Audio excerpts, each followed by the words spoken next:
पत्रकार है सतीश जी, शुरुआत में आपसे। अमित शाह ने बात रख दी है अपनी, उन्होंने कह दिया है दंगे किन हालातों में हमने रोकने की कोशिश की। उनसे सवाल किया गया कि आप नहीं पहुंचे, वो उन्होंने साफ कहा कि अगर मैं जाता तो हालात और ज्यादा बिगड़ सकते थे क्योंकि लोग मेरे साथ हो जाते, सारी सिक्योरिटी मुझे मिल जाती। क्या आप संतुष्ट हैं उनके स्पष्टीकरण से? नहीं, देखो दो तीन चीजें हैं। अगर उनका भाषण की आप शुरुआत करें तो उनसे अब ये सवाल पूछा गया कि इतने दिनों बाद सरकार ने अपना इस स्पष्टीकरण क्यों दिया, तो उन्होंने कहा कि हम होली का इंतजार कर रहे थे। तो इसका मतलब ये है कि होली का इंतजार कर रहे थे, होली और दिवाली के बीच में अगर दंगे होंगे तो आप होली और दिवाली का इंतजार करेंगे? अरे भाई, इतने लोग मारे गए ना, आप कैसी बात कर रहे हो, है ना? एक किसी वर्ग विशेष का मुद्दा नहीं है। इस देश के लोगों ने इतनी जान गंवाई है भाई, इतने लोगों के घर जल गए, इतने लोगों की रोजी रोटी, जो दुकानें जल गई हैं, और इतना समय सरकार लगा रही है। और सरकार के ऊपर आरोप है ना, दिल्ली पुलिस को बचाने की पीठ थपथपाने की बात कहां थी? आपने कितने लोग, आप मुझे यह बताइए कि इस देश में जब जब दंगे हुए और पुलिस की नाकामी कहीं ना कहीं सिद्ध हुई है, इन दिल्ली के जो आपका दंगा है, इसमें भी कहीं ना कहीं पुलिस के ऊपर आरोप है। तो सरकार वो मजबूरी भी बताए, क्योंकि दिल्ली पुलिस जो है गृह मंत्री जी के अधीन आती है, तो वो कहीं ना कहीं पुलिस को ही डिफाइन कर रहे हैं। नहीं, उन्होंने कहा हमने इन्वेस्टिगेट किया, लेकिन वो पहले जब उनके ऊपर पत्थरबाजी हुई है तब जवाब में उन्होंने कार्रवाई की है। पुलिस का काम किसी राजनीतिक संरक्षण के तहत काम करना नहीं है। पुलिस का काम है कि लोगों के जान माल की रक्षा करना। अगर कोई पुलिसिंग व्यवस्था लोगों के जान माल की रक्षा नहीं कर पा रही, ऐसे लोगों को चिन्हित करना चाहिए, उनके खिलाफ कार्रवाई करनी चाहिए। चिन्हित उन्होंने किया। उन्होंने कहा कि यूपी से बहुत बड़ी संख्या में लोग आए थे जिन्होंने अब ये बताया ना, माहौल बिगाड़ने की कोशिश की। तंत्र क्या कह रहा था पूरा का पूरे देश में, जब आप अमेरिका के राष्ट्रपति इस देश में हैं और देश की राजधानी में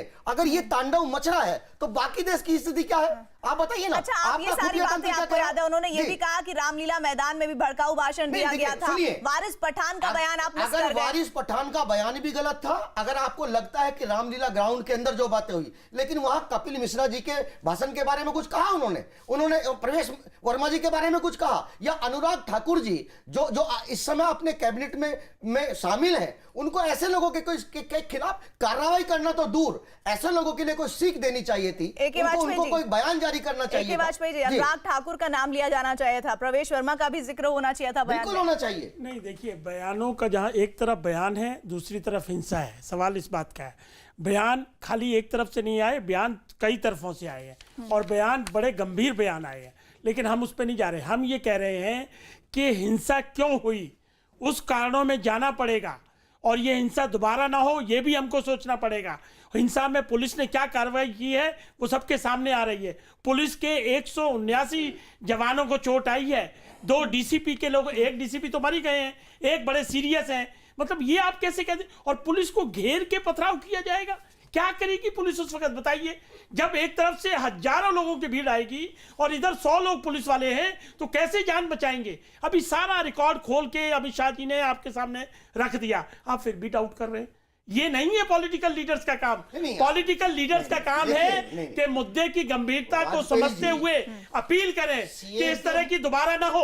और क्यों CAA पे आप जिद करके बैठ जाएंगे जब जिद नहीं है ना, जब मैटर सुप्रीम कोर्ट में पेंडिंग है? अगर कोई लोग, जिन लोगों को लगता है सतीश बाबू, जब मैटर पेंडिंग कर दिया आपने सुप्रीम कोर्ट में, सरकार, आप उस पे यकीन तो मुझे एक बात का जवाब फैसले का इंतजार कीजिए ना। अगर सरकार कोई कानून बनाए, अगर इससे पहले किसी भी सरकार है, चाहे वो कांग्रेस की सरकार है या बीजेपी की सरकार है, इस गंभीर मुद्दे पे भी सरकारों ने कानून बनाया है, तो सरकार को ये सिर्फ क्रिटिसाइज करेंगे, ये बिल्कुल मेरे साथ अतिकुर रहमान जुड़ गए। एक मिनट, अतिकुर रहमान जी जुड़ गए, इस्लामिक स्कॉलर हैं। अतिकुर जी, आज गृह मंत्री ने कह दिया, आपने भी सुना होगा, पूरे देश के नाम उन्होंने जो बात रखी दिल्ली हिंसा को लेकर, उन्होंने कहा कि 52 भारतीय मरे हैं। अब तो कम से कम दिल्ली हिंसा पर सियासत बंद हो जानी चाहिए।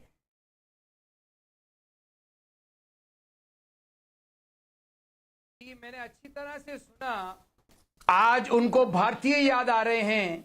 मैं उनसे पूछना चाहूंगा, जब वो बटन दबाने की बात खुद कर रहे थे, करंट लगाने की बात कर रहे थे, तब उनको भारतीय याद नहीं आए थे? तब उनके दिल में क्या चल रहा था? हिंदू मुसलमान नहीं चल रहा था? इलेक्शन के वक्त में एक रुख और इलेक्शन के बाद में एक मुखौटा, ये कहां की राजनीति है मुझे बताइए। और सरदार पटेल के नाम पे कस्बे खाने वाले आज बगले झांक रहे हैं, छुपने की कोशिश कर रहे हैं। कोई पूछेगा होम मिनिस्टर से कि सरदार पटेल ने भी ऐसे ही होम मिनिस्ट्री संभाली थी। वही सरदार पटेल की कसमें ये खाते हैं ना, जो निजामुद्दीन में जिन्होंने कदम रखा सरदार पटेल ने, तो दिल्ली के राइट्स 1 मिनट आगे नहीं बढ़ पाए थे।